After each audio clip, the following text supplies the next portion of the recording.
Hi, I got a special beer from Treehouse. Not a whale, really, but a hyped up version of their Hurricane Double IPA. It's called Super Typhoon. So this is their double IPA that features Mosaic, or no, not Mosaic, Citra and Simcoe. And it's only 7.7% alcohol. And I've had this on tap at the brewery, really liked it. And I got a good amount of cans when I went to Treehouse a couple months ago of the Hurricane. First time I got cans of Super Typhoon. I'm expecting to like it, but I remember it being, at least Hurricane being a little bit not as full-bodied as a lot of their other double IPAs, but I love Simcoe and Citra hops, so I'm expecting to really like the taste and everything. But we'll see how the feel lives up to stuff like King Julius, which I had recently. Looks really nice, as usual, and it is not quite as hazy as a lot of their other double IPAs. And it's not like it's been sitting in the can. It's canned on the 16th, so this is 9 days old, so very fresh. But maybe there's a little more haze on the bottom of the can. Even when when I got this on tap last summer, it definitely was hazier than this. And lots of big soapy bubbles in there.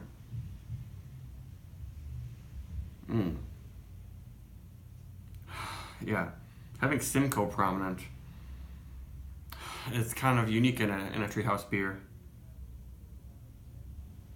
Lots of candied tropical notes, Smarties. Some sort of berry thing is going on, like how Smarties have all those different colors, and it seems like there's a generic candied flavor, but there's some of that almost purple drink going on, maybe. Not exactly grape. And of course, some very, very mild orange creamsicle type stuff, but yeah, big on the candied notes, just like artificial orange creamsicles and Smarties. Sort of cotton candy, bubblegumish.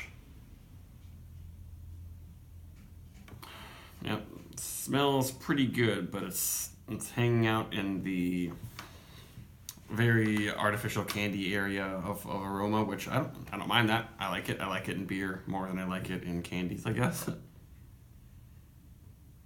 Almost circus peanuts. Those fake weird peanuts, which I don't like those either. Let's do it.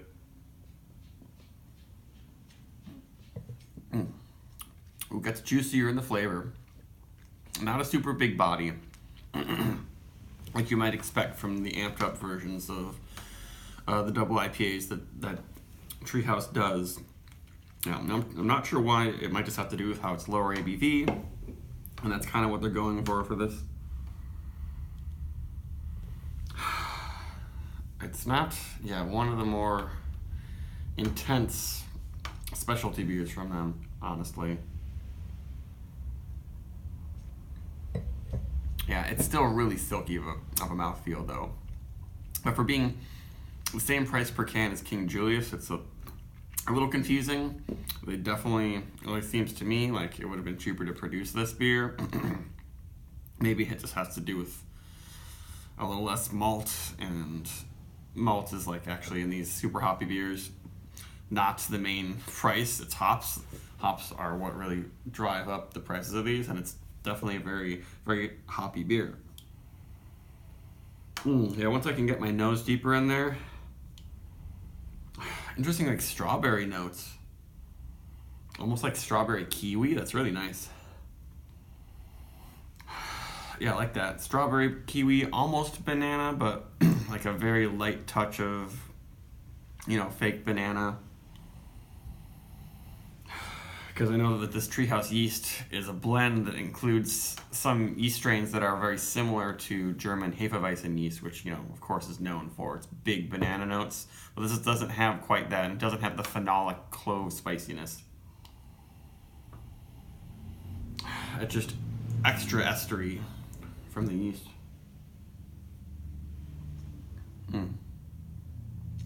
does have that really velvety, silky smooth, airy feel to it that the best treehouse beers have.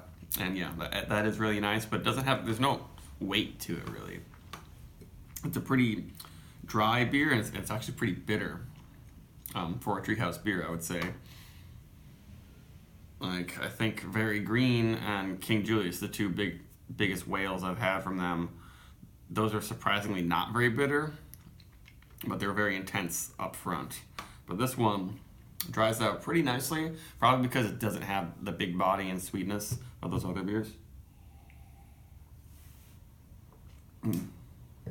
Yeah, but if you want a really complex candy juicy experience here, but you want it to be a little lighter, a little bit drier, more refreshing, it's definitely one to go with. It's definitely like a good summertime double IPA, I would say.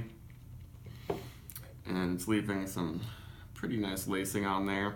Let's just check and see if I get any more haze from the bottom of the can. Ooh, whoa. I swirled it up a little bit, and there's some big chunks in there. A little bit surprising because it's not that old. I've noticed a couple of chunks in my treehouse beers. Uh-oh. Hope I'm not pouring a whole pile of chunks in there. That made it definitely more hazy. But that's the worry about these beers, all these hazy beers, is that you pour in the bottom, gets hazier, maybe more intense, maybe some more body, but you also might have to deal with chunks. There are only a couple, and usually they kind of settle on the bottom, and it's pretty easy to not drink them. But a really nice head. This is a really nice beer. Oh yeah, I added a little bit more sort of dankness. It's not quite catty, but it's not very green, but there's a spicy, deep resinous quality in this. It does come in, so yeah, I'd give this a 4.25 easily. It's a really pleasant beer. Maybe not quite making the 4.5 mark from me, but very close. And yeah, don't pass this one up. At least get a couple cans, because it's a little different from their other beers, especially if you like Simcoe. This is probably the most Simcoe heavy treehouse beer. Goodbye.